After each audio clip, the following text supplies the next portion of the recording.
Hello everyone, welcome back to the channel. So today I'm going to tell you how to put fractions on iPhone calculator. If you want to put fractions on iPhone calculator, so let's see how can you do this. First you have to look for calculator app in your phone. Here's that, tap on it, and here you just have to put fractions. So let's see how can you do this. For this you have a method. Just First, you have to select calculator and then select scientific as I have selected. Now enter bracket, then enter fraction like this.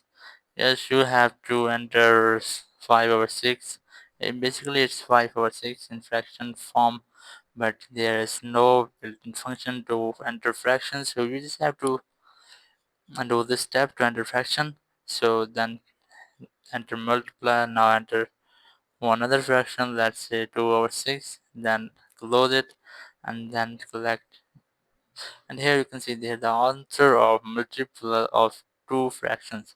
So that's how you can put fractions on iPhone calculator. There are no built-in function. If you want to get built-in function of put fractions, you just need to install the third-party application for the purpose. So I hope this video will be helpful for you. Thank you very much for watching the video.